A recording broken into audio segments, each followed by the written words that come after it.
Meus caros colegas, minhas cordiais saudações, tudo bom? Sou Flávio Cavalcante e esse é Botando o Dedo na Ferida. Vamos lá? Durante muito tempo da minha vida, eu fui criticado por cometer erros. Na minha casa, errar era um pecado. Minha mãe falava isso com todas as letras: o erro é um pecado, você está perdendo tempo, está perdendo esperança. E minha mãe queria me padronizar, mesmo minha mãe sendo uma artista extremamente criativa. Minha mãe era uma musicista de altíssimo nível, uma cantora de primeira classe, uma pintora incrível, mas ela falava: o erro não pode ser aceito. E aí, com o passar do tempo, eu comecei a ver a minha geração muito parecida com isso, né? Eu não podia errar, não podia fazer... perder um ano no colégio, ser reprovado, meu Deus, era o fim da vida, era o fim da vida. Prova final, então, porra... Recuperação, minha mãe me matava, cara. Uma vez eu fiquei de recuperação, foi um semestre ruim. Eu sempre tive problema de aprendizagem, mas esse semestre foi ruim, tinha muita disciplina, eu embolei, eu tava numa fase ruim, né? Eu sempre fui esportista, apesar de que hoje eu sou gordo, sempre fui esportista, e começou a ter uma parte de treinamento mais pesada, eu não conseguia estudar, porque eu tinha que estudar muito mais do que os meus colegas, porque eu sou, de acordo com eles, burro, e treinar, eu tinha que treinar mais do que todo mundo também, né? Então... eu fiquei de recuperação em 5 disciplinas. Cara, minha mãe foi dentro da escola, me pegou na porrada dentro da escola, me quebrou todo, e eu fui para casa estudar. Olha o nível de como é que era a coisa, né? Eu não acho isso bonito não, tá, galera? Mas também entendo a posição dela, não gerou nenhum trauma em mim. Estou hiper tranquilo quanto a isso. Mas eu entendi o seguinte: quando eu cheguei na faculdade, eu comecei a perceber o seguinte. Eu cheguei na faculdade com 15 anos e as pessoas tinham muito medo de errar, e eu sempre tive muita vontade de errar de forma diferente. Sempre tive muita vontade de ser criativo. E eu comecei a entender que o erro criativo era mais importante do que acertar. Porque eu lembrava, eu sou fruto da UNB, né? Eu estudei a vida inteira para passar na UNB, estudei na UNB, e a UNB, o processo da UNB era muito quadrado. Era um VOF, né, que na verdade nem era VOF, era COE, certo e errado, porque tudo era verdadeiro, estava escrito lá. Se está no papel, é verdadeiro. COE, certo ou errado, aonde um erro anulava uma questão certa. Então, ser criativo, a chance era zero, num vestibular da UNB e até nas provas depois, e até nos concursos. Hoje ainda tem muito isso, né, o conceito CESP, né? E aí, galera, eu passei por muito tempo com essa história de não poder errar, e toda vez que eu errava, eu desmoronava. E eu comecei a entender que as coisas mais maneiras que eu fiz na minha vida foram erros. Vou dar um exemplo muito simples. Saí da multinacional, que eu tava para dar uma ajuda ao meu irmão, foi a melhor coisa que eu fiz na vida. Abandonar o mestrado em administração para ir para o mestrado em teatro foi uma das melhores coisas que aconteceu na minha vida. Eu nunca entendi tanta administração do que quando eu fiz o mestrado em teatro. E as pessoas não conseguiam entender isso, né? A gente tem que entender que a gente tem que encorajar a experimentação, galera. Não tem jeito. Se o resultado não for bem sucedido, pelo menos a gente aprendeu alguma coisa. Eu sei que tem muita empresa que só acredita na resultadocracia, e eu também sou um desses. Mas até para a gente conseguir melhores resultados, a gente precisa acreditar que o erro traz coisa boa. Vou dar um exemplo muito simples. Cristóvão Colombo queria chegar nas Índias e descobriu a América, que rendeu muito mais para a coroa espanhola do que o caminho de comercialização de chá com a Índia, de pimenta com a Índia. Numa empresa normal ele seria demitido. Bem como o cara que criou o Post-it, bem como o cara que criou o Pepsi Twist, bem como o cara que criou o Panetone, bem como o cara que criou o Super Bonder, bem como o cara que criou o relógio de pulso. Todas invenções por acaso. Erros produtivos que deram certo. O isopor.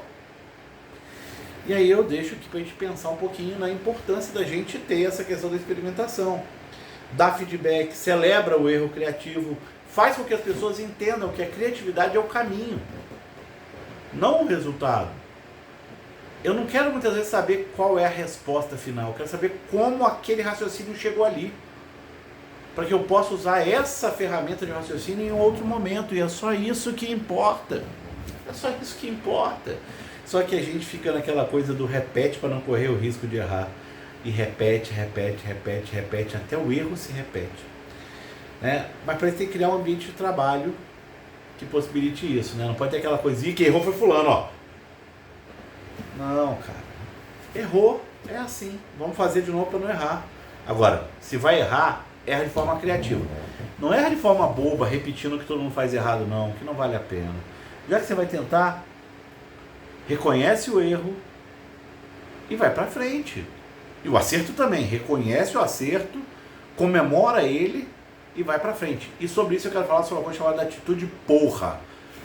Programa de orientação, realimentação e reativação de atitude.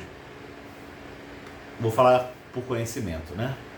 Eu sou do interior do estado do Rio de Janeiro. E no início da minha vida eu nasci com um bom talento para jogar bola. E a vida de jogador de futebol, galera, não é para qualquer um. Um a cada 100 e poucos mil vira jogador profissional. Jogador profissional com dinheiro, então, aí é difícil pra caramba. Porcentagem ínfima. É muito difícil ser jogador de futebol, galera. Você não tem segurança nenhuma na vida. Você pega 3, 4 ônibus, treina, sente dor. Às vezes você não entra na peneira porque a chuteira do outro cara é melhor, ou o pai do cara é amigo do técnico, ou o cara não vê que você não tá jogando na posição certa. Cara, tem uma porção de coisa. É sofrimento, é dor, é risco. Qualquer lesão pode acabar com a tua carreira, como foi comigo. E quando você faz um gol, seja ele feio, bonito, só não vale contra, mas não importa. Aquilo ali vem uma descarga de adrenalina que você pega a camisa e grita porra!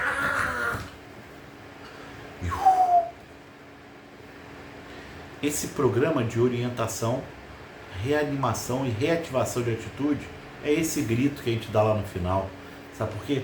Você joga lá em cima a sua energia e aquilo ali vale mais do que todo o sofrimento que você teve para chegar ali. E te prepara para todo o sofrimento que você vai ter para o próximo gol, que vai ser mais difícil, porque agora todo mundo já sabe quem você é. E aí você vai gritar mais alto. A mesma coisa serve para a empresa. Está na hora da gente começar a instituir a atitude porra dentro das empresas. E dizer para as pessoas, chuta para o gol, que só vai entrar o gol se você chutar. Toquezinho para o lado não resolve, toque para trás não resolve. Abriu, bate. Ah, mas vai acertar lá na arquibancada. Foda-se, pelo menos você está chutando.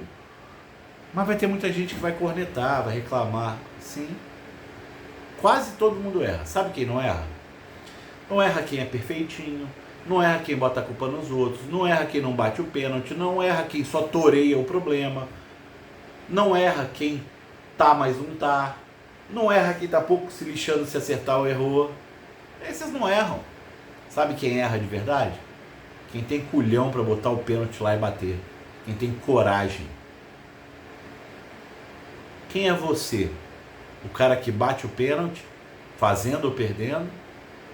Ou aquele Zé Mané, que de vez em quando vai sair na foto do título, mas nunca vai ser o principal, nunca vai poder botar um preço que você quer no seu contrato, vai viver de migalha de contrato de empresário e clube. Eu fiz a minha decisão. Eu reconheço quando erro, reconheço quando acerto e amo cada um dos meus erros como se fosse o último, porque as coisas mais legais que eu escrevi na minha vida, como esse material que eu fiz para vocês agora, vem de um erro de um texto que eu tive há 10 anos atrás e me ensinou muito mais do que se eu tivesse acertado isso. Então, ações podem criar um ambiente muito propício para que as pessoas sejam mais felizes e criativas, mas depende de você tentar. Não tem medo não. Não tem medo não. O mundo pode até te punir uma ou duas vezes, mas alguém vai ver que você tentou o novo e vai te chamar. Eu sou Flávio Cavalcante. Esse é o Dedo na Ferida e que o sucesso seja sobre vocês, hoje e sempre.